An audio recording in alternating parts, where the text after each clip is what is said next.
Halo para pajangan dimanapun kalian berada.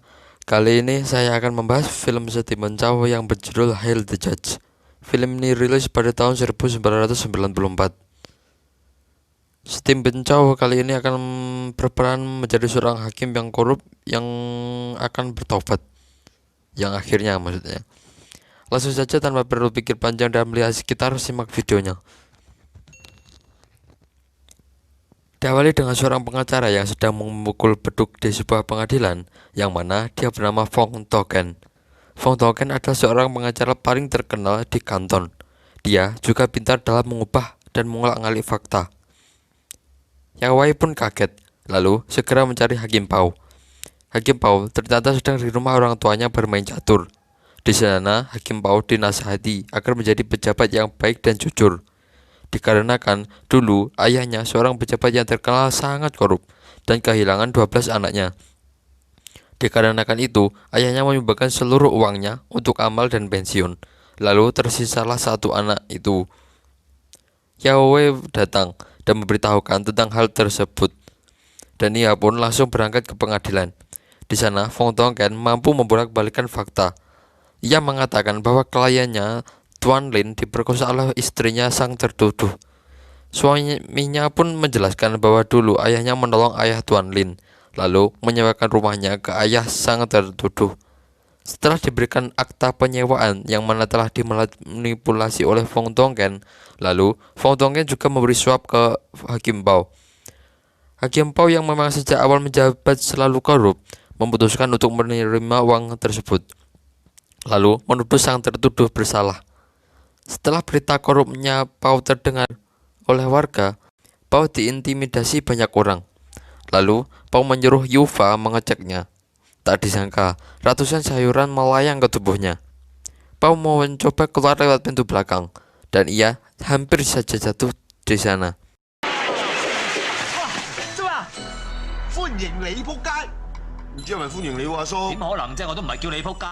Saat mengendap-endap untuk pulang, tak disangka di sana ada anak yang meludahinya.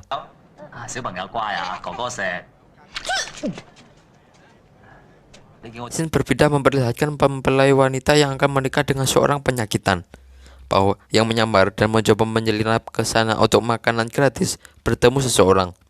Awalnya ia takut karena mengira akan diintimidasi, dan ternyata mereka adalah penjual sekaligus orang tua si penyakitan yang akan menikah. Orang tua si penyakitan mengundang Pau untuk menghadiri pernikahan tersebut.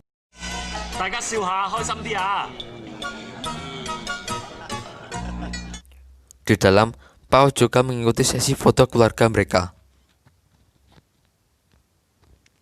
Di tengah acara, tiba-tiba seseorang datang dan mengacaukan acara tersebut. Ia memukuli 3 orang yang ada di sana, dan ternyata dia seorang pejabat bernama Panther. Panther bertugas untuk mencari 3 buronan tersebut. Panther menuduh bahwa keluarga tersebut menampung para buronan. Karena dituduh, keluarga tersebut memanggil Pau. Pau yang bersembunyi langsung diseret keluar oleh Panther. Panther juga menuduh bahwa Pau terlibat dalam hal tersebut. Karena tergolong sejenis, akhirnya Pau mencoba mengajak bersekutu dan memeras keluarga tersebut, lalu berbagi hasil. Namun Panther yang cukup rakus ingin semuanya. Pau yang takut merencanakan sesuatu dengan keluarga tersebut, dan Pau mengajak Panther untuk ke belakang sebentar. Di sana, mereka didatangi beberapa banci. Bukannya akan nyentot, ia malah dicoba untuk ditangkap, namun gagal. Tapi ada rencana kedua, yaitu membuatnya masuk ke lubang dan menangkapnya. Karena menolong keluarga tersebut, Pau menjadi dikagumi masyarakat. Bahkan, anak yang meludahinya saat siang tadi justru datang memberi bunga dan menciumnya. Namun alasan Pau sebenarnya menolong mereka dan tidak memerasnya karena ia menyukai pengantin wanitanya. Setelah beberapa hari, seorang tukang ronda sedang melakukan ronda malam. Tiba-tiba ia mendengar anjing menggonggong, dan di sana terdapat banyak mayat, dan seseorang yang sedang dihajar bernama Loi Fok. Ia pun lari.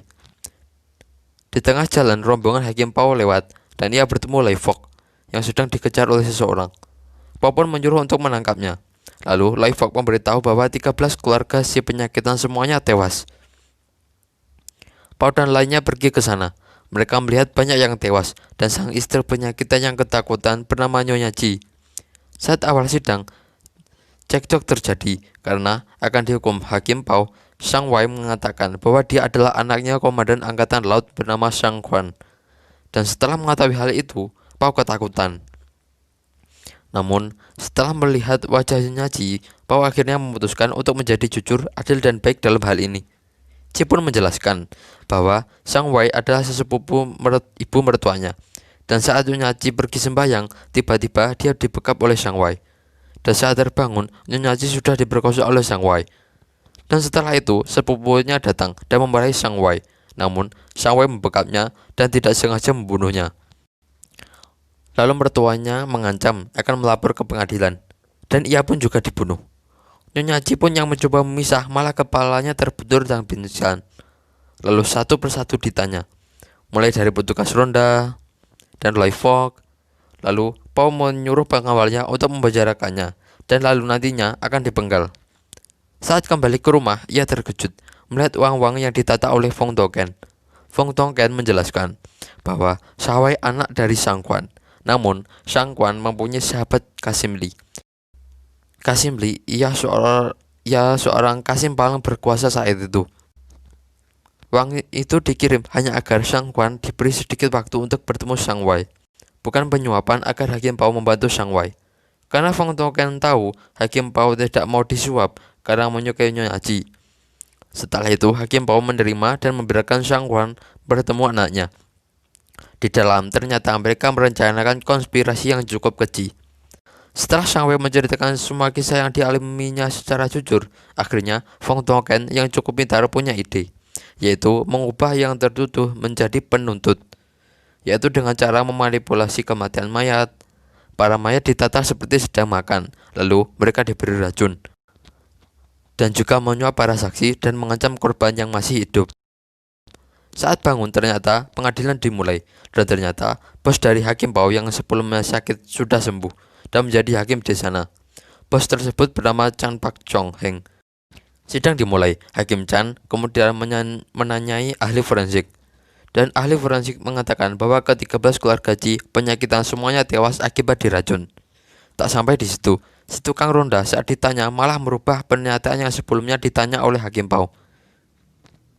Lalu si penjual obat ditanya dan mengatakan bahwa Nyonya Ji membeli sebungkus racun tikus. Di tengah sidang, Fong Tongken datang dan menuntut. Fong Tongken mengatakan bahwa dia menuntut Nyonya Ji yang melakukan pemerasan terhadap Shang Wei, dan karena gagal, Nyonya Ji menfitnah Shang Wei melakukan pembunuhan. Ia juga menuntut Pao menerima sogokan dari Nyonya Ji sebesar 30.000 tael dan memfitnahnya. Setelah diperiksa, ternyata uang tersebut memang ada. Dan yang terakhir, menuntut Nyonya Ji melakukan pembunuhan terhadap keluarganya. Shang Wei dipanggil dan mengatakan bahwa Nyonya Ji dan Loi Fok punya hubungan rahasia, dan ia mengetahui hal itu. Ia pun dicoba akan diracuni oleh Nyonya Ji. Tapi spesialis wanita datang dan mengatakan bahwa Nyonya Ji hamil. Fong Tongken mengatakan suaminya Ji punya TBC, dan tapi menyatakan bahwa si penyakitan tak akan punya anak. Berarti Loi Fok memang punya hubungan dengan Nyonya Ji. Tak sampai di situ, Loi Fok mengatakan bahwa dia memang punya hubungan dengan Nyonya Ji. Fok juga mengatakan bahwa Fok dikirimi puisi oleh Nyonya Ji dan Fok membacakannya. Dari sini, kita sudah mengetahui bahwa ini ada rencana Fong Tongken dan keluarga Shang. Dan tukang ronda, penjual obat, Hakim Chan, dan Loi Fok telah disuap. Nyonya Ji pun dihukum oleh Hakim Chan karena tidak mau mengakui atas perbuatan yang mana dia memang tidak melakukannya. Setelah disiksa, Nyonya Ji diputuskan hukuman mati setelah musim gugur. Pao pun mencoba mencari bukti dengan memeriksa mayat, dan setelah itu ia menusukkan jarum ke tenggorokan dan jarumnya menghitam. Ia menemukan memang ada racun di tenggorokan, namun saat ditusuk di perut, jarum tak menghitam. Lalu mereka menyimpulkan bahwa racunnya dituang di mulut setelah mereka mati, jadi tak sampai ke perut. Namun saat selebrasi, Hakim Chan datang dan menuduh Pao mencoba menghilangkan barang bukti. Pao pun dipenjara. Setelah itu, Sang Kuan menyuruh Hakim Chan untuk membakar para mayat. Di penjara, Hakim Pao bertemu Nyonya Ji. Di sana, Nyonya Ji menjelaskan bahwa Sui penyakitan sudah meminum obat yang berangsur-angsur membuatnya sembuh. Dan ternyata Nyonya Ji mengandung anak si penyakitan tersebut. Di sana, partner datang. Partner mengatakan bahwa dia difitnah telah berkomplot dengan perampok keji, menyelundupkan senjata, mendorong nenek jatuh ke laut, dan memperkosa babi, dan akan menerima hukuman mati. Di sana, partnernya mengatakan bahwa sebelum Pao mati, ayahnya ingin dia meninggalkan keturunan, maka partnernya membawa seorang perawan. Dan ternyata dia adalah anak buahnya yang bernama Yufa. Bekakannya bercocok tanam, dia ternyata ingin melubangi tembok. Pao pun pergi ke rumah ayahnya. Ayahnya menyuruh Pao untuk pergi ke ibu kota dan menemui sekretaris pengadilan. Dia dulu sahabat ayahnya Pao dan pernah hampir mati kelaparan. Dan ayahnya Pao memberi sebuah kue, dan lalu mereka menjadi teman yang cukup baik. Ayah Pao juga memberikan buku rahasia leluhurnya yang paling terkenal menjadi hakam tersohor di masanya. Setelah mengambil buku tersebut, ayah Pao meninggal. Di dalam penjara, Hakim Chan melepaskan Panther. Karena mengetahui bahwa Panther sangat dendam dengan Pao, maka Chan memanfaatkannya agar memburu Pao. Dan keesokan harinya, saat perjalanan Pao, ia melihat poster-poster dirinya yang termasuk orang dicari. Saat menghilangkan poster tersebut, Panther mengejar mereka. Mereka pun berpisah, dan Pao berhasil melarikan diri ke sebuah kapal. Dengan beralasan bahwa dia akan dibunuh, akhirnya Pao diizinkan tinggal di perahu tersebut. Setelah beberapa hari, mereka sudah mendarat dan berada di kosan terdekat. Pao dan wanita tersebut berbincang di atap. Saat ditanya siapa dia sebenarnya, Pao mengatakan sejujurnya. Ternyata dia sangat terkenal karena dipecat dikarenakan membela keadilan untuk wanita. Setelah berbincang-bincang, benih cinta pun muncul dan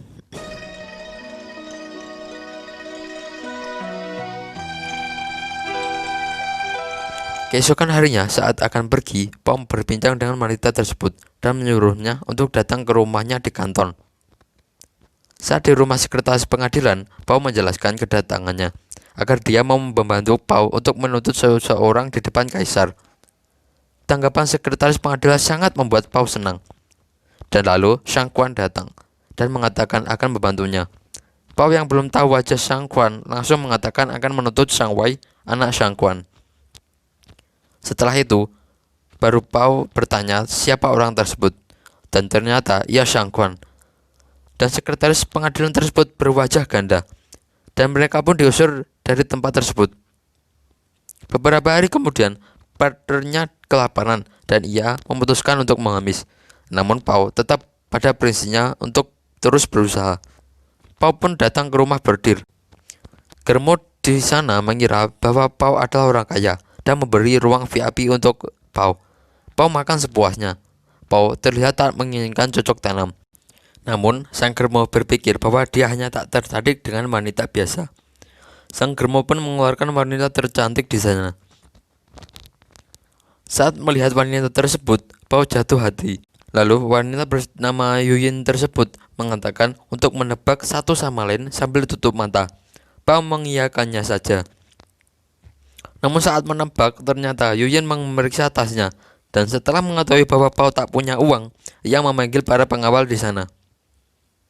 Lalu Pao dihajar habis-habisan oleh mereka. Bukunya pun tak sengaja terbakar, dan ia dijatuhi hukuman menjadi pelayan di sana selama 3 bulan. Ia disuruh mengantar makanan, menyapu, mencuci piring, dan banyak lagi. Suatu hari, terdapat cekcok antara Nyonya Germo menghadapi saingannya. Nyonya Germo ternyata sangat pandai bercekcok, dan ini menjadi inspirasi untuk Pao agar melatih kemampuannya. Setiap hari, sambil melihat inspirasinya itu, ia melatih mulutnya, sampai menjadi seorang ahli cekcok yang tak terkalahkan. Setelah itu, saat malam, ia didatangi Yuyin. Kali ini, ternyata Yuyin menyukai Pao, dan karena dia seorang penipu ahli, makanya ia tak pernah punya teman ngobrol. Yuyin menyuruh Pao memeluknya, dan tiba-tiba Nyonya Germo datang. Cekcok di antara mereka pun tak terhindarkan. Karena sudah melatih mulutnya, dan sudah berkonsultasi dengan banyak dukun santet, Pao mengalahkannya dan membuat kagum. Beberapa hari kemudian, Panther datang dan mendengar bahwa Yuyun adalah yang terbaik di sana, dan Panther ingin dia. Pao pun langsung bersembunyi.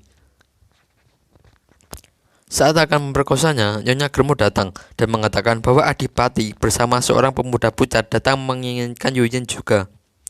Akhirnya, Panther bersembunyi di bawah kasur juga dan bertemu teman lamanya yang sangat dia cintai bernama Pao. Kali ini pemuda tersebut yang akan memperkosa Yuyun. Namun, belum sampai melakukannya, pemuda tersebut mendengar bahwa sekretaris rumah tangga kerajaan datang dan ingin Yuyun.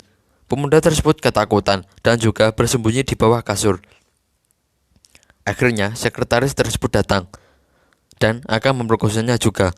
Akhirnya, setelah perundingan meja bundar, Pao mendapat tugas untuk melakukan sesuatu pada sekretaris tersebut. Saat diancam akan disebarluaskan tentang hal tersebut dan juga diperas oleh Pao, akhirnya sekretaris setuju untuk pulang.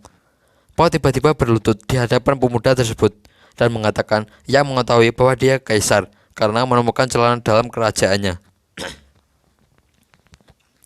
Dan akhirnya hal tersebut menjadi kesempatan epik untuk Pao meminta bantuan.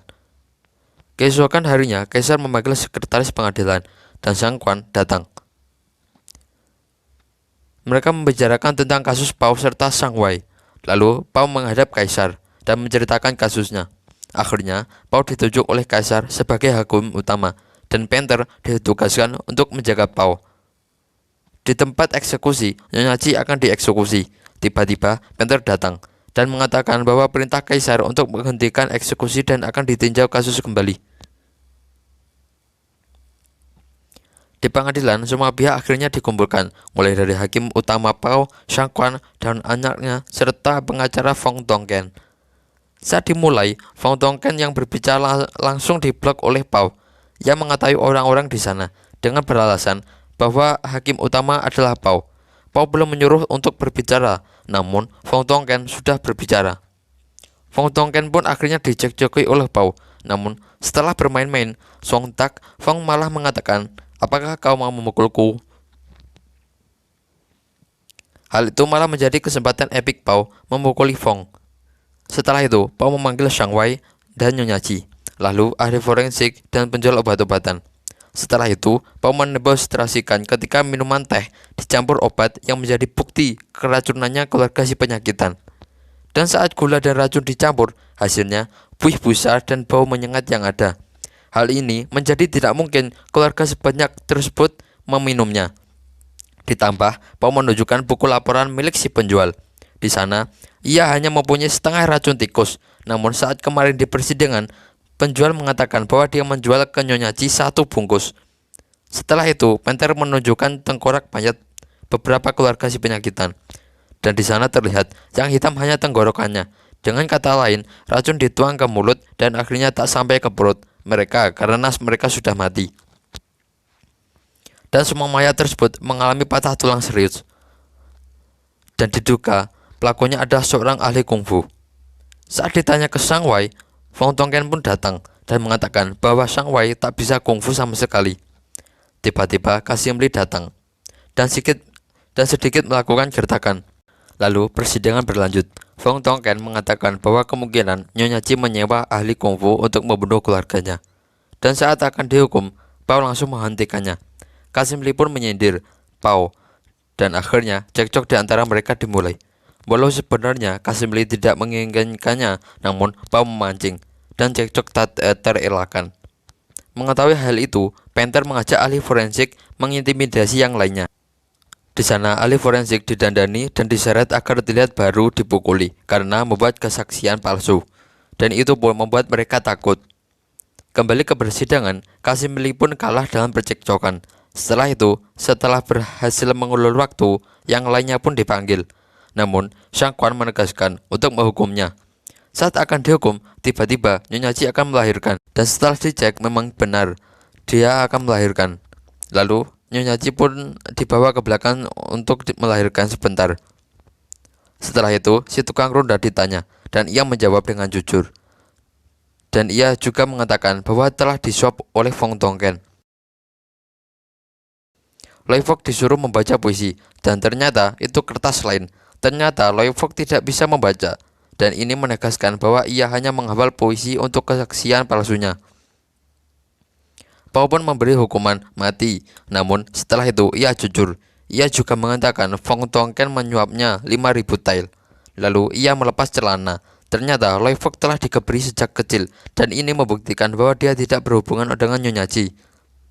Fong Tongken pun tak mampu berbicara lagi. Namun, karena menghina Kasim Lee, Loi Fok dan Tong Fon Ken pun dipukul sampai pingsan. Hal ini membuatnya tidak jadi memberikan kesaksian. Setelah mendengar tangisan bayi, akhirnya Pao memutuskan untuk melakukan tes DNA. Dan tiba-tiba darahnya cocok.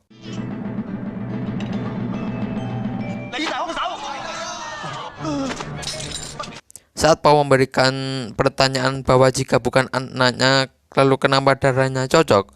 Tak sengaja, Sang Wei menjawab bahwa ia memperkosanya malam itu. Bagaimana bisa langsung hamil padahal belum ada 9 bulan? Dan akhirnya Kasim Lee marah. Setelah itu, istri asli Sang Wei datang dan mengatakan bahwa bayi tersebut adalah anaknya. Sang Wei marah. Hakim Pao pun langsung menjatuhkan hukumannya. Dan Sang Wei melawan. Ia bahkan menyandera Kasim Lee. Setelah itu, ia bertarung dengan Panther. Sang Wei pun terpenggal.